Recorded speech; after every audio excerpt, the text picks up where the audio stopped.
The day before yesterday, I talked about the book, The Story of O, and it's a piece of erotic literature, which sounds just like smut. Sounds like something easily to be dismissed as smutty, but it's something that, as I talked about last time, is a really quite interesting work of literature to look at, as far as what it has to say about various things. And I'm just going to talk about two possible interpretations of the story of O. These both just struck my mind as I was reading it, because there it's a work that invites you to see it on a deeper level. And that's one of the earmarks of literature, is that it never means just one thing. It's never just about what happens in the story. It has resonances, and there's two ways to interpret this story, or well, there's probably more than two, but there's two I'm going to concern myself with. Okay, first of all, the story of O could be read as, ironically, an allegory for religious zeal and devotion. Now, I'm not the first one who has said this. I'm familiar with some others who have had uh, or critics who have had similar responses to this work. Why does it lend itself to that interpretation? Well, in the book, which is, uh, it's a very uh, things of a very carnal and depraved nature are taking place, but one can see these events as allegorical for and to represent the soul of a person who gives herself totally to the man that she loves and does whatever his bidding is for her, and is happy to do it, and feels all the more uh, all the more free in in her slavery, so to speak. And slavery is a word that is used in the book. Um, uh, I don't know what the French word that they're translating is, but in the English translation, slavery is the state that she talks about having become enslaved, and being happy to be the slave of of the man that she loves. So this ultimately is a book about a woman who has a strong devotion, and is willing to go to any length to do what her lover requires of her. And I don't think it's that hard to see in an allegorical sense, to see a theological or a religious interpretation of of the book in that regard. I mean, one thinks of, well, I was going to say Job, but Job doesn't really work, because Job, he endures all of this suffering, and he doesn't know why it's happening. He's not happy about it happening, but he doesn't. He never gives in and curses God for having lost all these things that he's been given, and for being thrust into such misery. He endures it, and uh, understands that, in spite of everything, that God is good, and that uh, there's there's a reason why these things are happening, even though he cannot understand them. The whole "why do bad things happen to good people" thing, which is almost like a truism, the way that it's talked about sometimes. Even though it's something, it's also it has to become a profound part of any believer's experience, because we all have experienced things not going our way, not just not going our way, but we go through things where it seems to us that evil prevails over good, or someone is afflicted who seems and it doesn't seem to be fair or make any sense. Terminally sick children, that sort of thing. I could go into a big list of what I'm talking about, but I think everybody knows what I'm talking about. And Job is more about just sitting back and or just shrugging your shoulders and saying, I don't know why this is happening, and I'm definitely in a state of mourning and suffering about all of this. But I'm going to hang on and trust in the Lord. But the ecstasies of a martyr, let us say, are more what the story of O kind of represents. What happens to O in the story, in the tale, which is told from her perspective, is that one after another, you know, like I said, the ante keeps getting upped as far as what's required of her, and uh, her lover at first, has her go to this Illuminati, basically kind of an Illuminati whorehouse, uh, and become one of the whores in the whorehouse, and be subjected to whippings, at the whim of anybody who wants to give them, um, and has to give herself to anybody who who wants her at any particular time, any man who's frequenting this Illuminati whorehouse. Um, and she has to she has to be submissive to the extent that she endures all kinds of wretched experiences, and all kinds of humiliations and violations and degradations. But for her, throughout the entirety of the story, much like you hear about uh, a a would-be martyr, or a man or a woman who just has such zeal to do God's will, that will absolutely, for everything that they're forced to endure, that this kind of devoted believer is forced to endure, which would make others say, God, how could you do this to me? Um, for them, it's like, this just brings me closer to you. The more you put me through, the more suffering I have to endure. This suffering brings me ecstasy, brings me the ecstasy you know, um, of someone who's truly devoted, of someone who truly loves God. Um, and you do hear accounts like that. You do hear of people like that. There are not all saints, of course. One of the wonderful things about the saints is there's so many different types of saints. There's no uh, uh, prescribed way to be a saint. Saints have all different kinds of personalities. Some are very jolly and good natured, and live very long lives and happy lives. Others, live.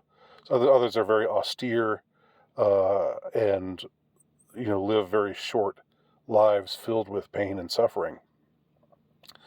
But uh, but the bottom line is that what connects them all is their sanctity. And I'm talking about here, allegorically speaking, that O could be compared to the kind of saint who again willfully endures suffering after suffering and degradation after degradation because she trusts in the Lord. In this case, her Lord is her man, right? And it used to be a thing if someone was of a particular, I don't know, stature. If a man had a particular title, he would be your lord, my lord, or your lordship, or something like that. That's not terminology that anybody would use today, but it is uh, significant in that you serve your Lord just as you serve the Lord, but much more so. You serve your Lord. You serve the person the man who has this kind of rank and who provides you with sustenance and a living and uh, but who has this rank or this place in the hierarchy that's above you, and so therefore they have the title of Lord.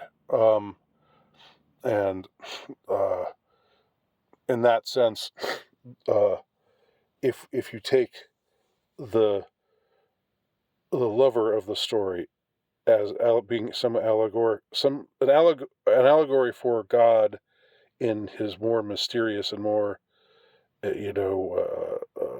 when God allows bad things to happen to good people or makes good people endure terrible suffering.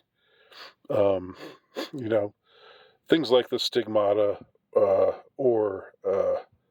where the reported incidents of where saints, and it seems to me that this is more of a thing for female saints, although I don't know that for sure. But it does seem like almost like a certain kind of devotion might come easier to the feminine soul in some ways, just because of the way the feminine is. We are all feminine in to God in our relationships vis-a-vis God. God is the master. He's the man, and we are like the bridegroom. And just like a man in a married relationship, it's his job to provide for and to take care of his wife and his children. And it's the wife's job to be the helpmeet of the husband, um, in traditional ways of thinking about these things. Of course, not for us, not for you, all you modern people out there who just are like, oh, that's just so reactionary. Okay, I'm not talking to you all, but just if you have a problem thinking of things that way, just remember this is all allegorically speaking.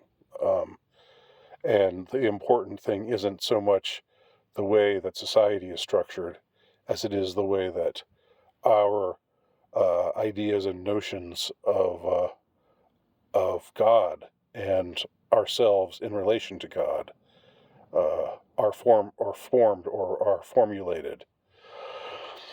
So in that sense, O can be seen as uh, something allegorical, as allegorically speaking, something like one who quests to be closer to God. And yes, I'm using the Nine Inch Nails song. Uh, I'm quoting the Nine Inch Nails song with ironically but advisedly here. Um, so that's one possible interpretation of Story of O. The second possible interpretation is that what we have in the Story of O is a critique of the behavior and the the common practices of the ruling class, the top whatever percent, point whatever percent. That's why I refer to it's the place called Wasi, the place I call the Illuminati brothel, that O is forced to attend uh, by her lover, or is compelled to attend. It's never a question of being forced. She could always have refused, but she does it because she wants to do uh, what her love tells her to do.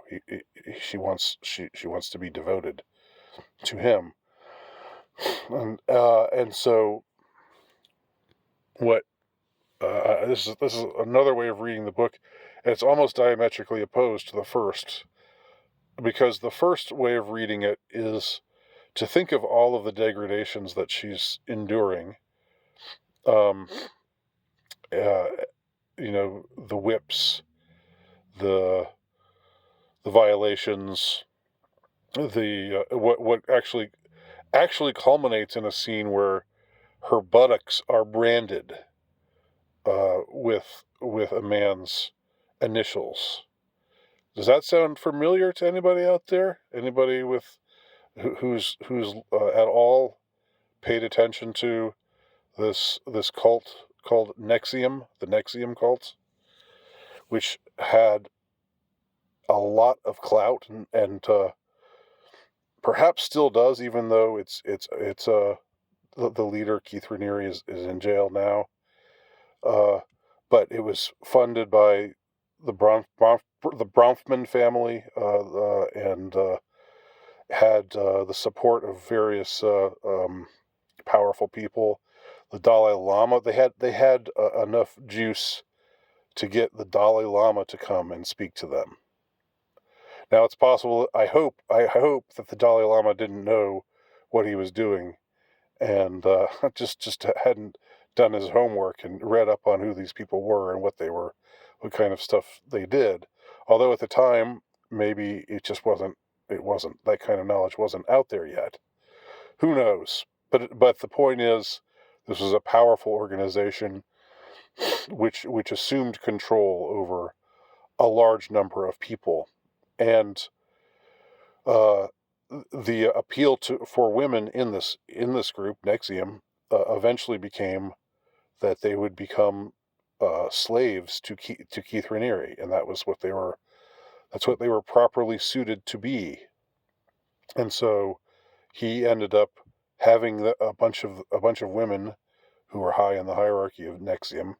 He ended up having them branded, not on their buttocks, but on the almost at the lower part of their stomach, almost near their pubic bone. They were branded there. They were branded with K.R.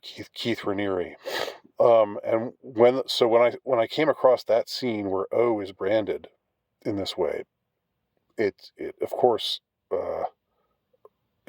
evoked. I thought, you know, sicko Keith Raniere has probably read this book and probably has derived certain conclusions from it regarding himself and how he feels about the way he should be worshipped by uh, particularly the women in his cult.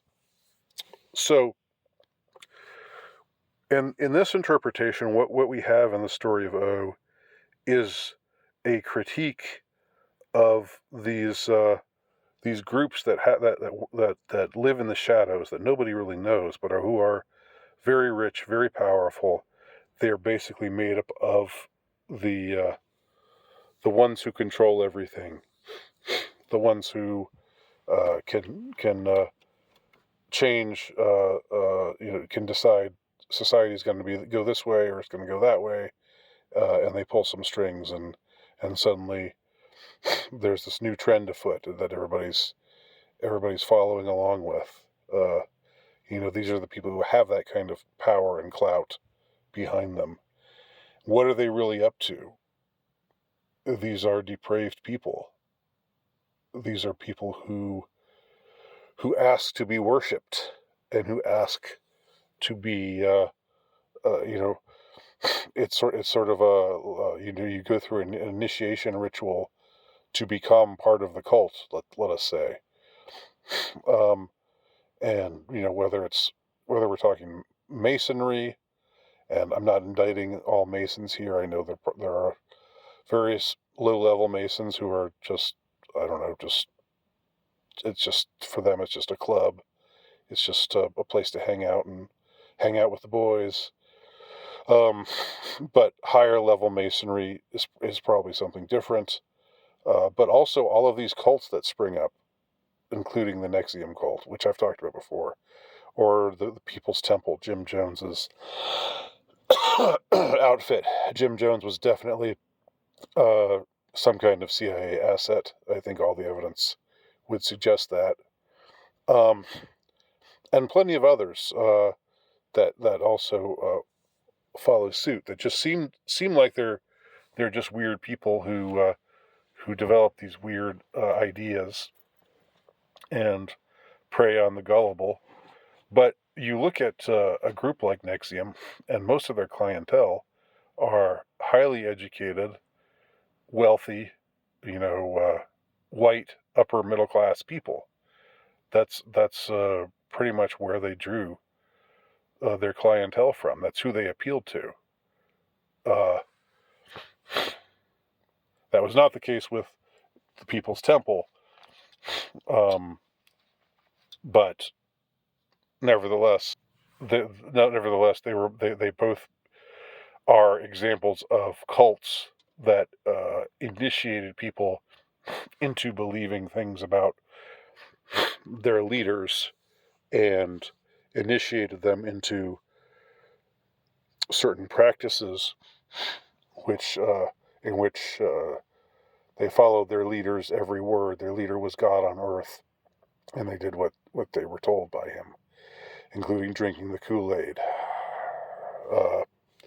as happened notoriously at Jonestown in Guyana. So when read this way, O can be seen not so much as someone who's a devoted, somebody, not so much as somebody who's who's allegorically a stand-in for a devout, zealous, full of the Spirit believer who wants to suffer for the sake of God, for in order to do God's will, in order to be obedient to God's laws and dictates and so forth. But instead, in this reading, O becomes someone who is essentially brainwashed. Essentially, she's a victim of what later became known as Stockholm Syndrome, because one of the stumbling blocks of people who don't like the book, people who are against the book, and I think feminist groups have railed against the story of O for obvious reasons, and I can even I get their I can I can dig where they're coming from, because this is a story about a woman's degradation and her willingness to be degraded, and how she derives pleasure, how it's like uh, her whole purpose is in life is to become enslaved, and that she's happy in her bonds, that she has, again, happiness in slavery, which is a phrase that appears in the book, and it's also a song by Nine Inch Nails, so unsurprisingly. Um, so there you go. Is is O ultimately an admirable person, a heroine, a stand-in for a saint, or is she someone who is victimized by the powerful, victimized by the true rulers of this earth, who are sick, sadistic, demonic, evil people, who get off on inflicting pain. It seems that one could go either way, and that's part of what makes the story so interesting. Because you do, when reading the book, which was written by a woman. I can't emphasize this enough. It was written by a woman, and there. I get the appeal of you know the I don't know whether it would be called a kink or not, but I get I understand the appeal of submissiveness. With a it's a, I don't want to say BSDM. I don't want to trivialize it as like something like a kink community or anything like that. But the notion that women are happy when they submit. Uh, it's not a notion that we're supposed to believe in these days. It's not a notion that it's something that if you say it, if you express the idea that a woman should submit to her husband, for example, in marriage, which is always the traditional notion of Christian marriage, uh, that you will have a very hard time in our society today if you express that opinion that a woman should submit to her husband, whether you're a man or a woman. Um, it's an idea that is regarded as outdated and as despicable. But on the other hand, you do have many reported instances of these "I am woman, hear me roar" kind of feminist types who get into this stuff, who get into the the thrill in sexual situations or sexual scenarios, the thrill of being submissive. There is something to that. Now, submissiveness is one thing. Submissiveness to your husband, just in the sense that you let him make the decisions ultimately uh, about the family or about this, that, or the other thing. Submission doesn't mean domination. It doesn't mean degradation at all. But you take a movie like Secretary, a movie that was, or this, was it Secretary or The Secretary? A movie that would not be made today. It was made in the early aughts, and that it's a movie that a lot of women really love, uh, and I know this for a fact. A lot of women really are into it. Really are turned on by it. And what's it about? It's about a woman who gives herself, who submits herself to her lover, and he spanks her. He doesn't whip her in this case, but he does spank her, and ties her up and it's and other things. But you know, Secretary and Story of O are on the same spectrum. They're both about female submissiveness, but Story of O takes it, of course, much further. It takes it well past the bounds of what most of us would be comfortable with, and takes it into a place where that seems to be quite sinister, because none of us wants to think of a of submission, a woman's submission to her husband, or some other type of proper submission to a God appointed authority.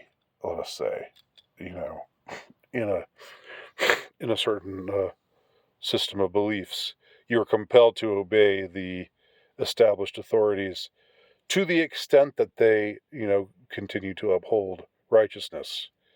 Once they have shown themselves to be unrighteous, then all bets are off. But, and the same thing in a marriage, you don't have to submit to a woman, you don't have to submit to a man who's asking you to do things that are plainly immoral, or making you complicit in things that are plainly immoral. So the submissiveness is conditional. But there's something, I think, about the whole notion of abandoning yourself to submission that appeals to a lot of women, whether they want to admit it or not. And that's why Story of O is, appeals to a lot of female readers. And that's why the movie Secretary, or even what was it? Oh, the 50 Shades of Grey. Yeah, all of those are on the spectrum. They're on the same spectrum, and there's something to that. But that, of course, can be abused. And I think we are invited in this reading of the Story of O. We are invited to see what takes place in the story, and what O endures, and how she submits to it all, and not just submits to it, but is happy to, and is happier and happier the more she is, the more degrading things that she is made to do, that we're meant to see it as more of an instance of Winston Smith at the end of Orwell's 1984 loving Big Brother. The final sentence, he loved Big Brother. In that case, he was brutalized and tortured until he was willing to say that 2 + 2 = 5. And he was willing to say that he loved Big Brother, not because, he naturally was inclined to love Big Brother, but because it was, his sense of rebelliousness against Big Brother was just tortured out of him. Maybe that's the way we're supposed to regard O and her mindset all along in all of this. So just some ideas, just some suggestions for anyone who's interested. Thanks for watching.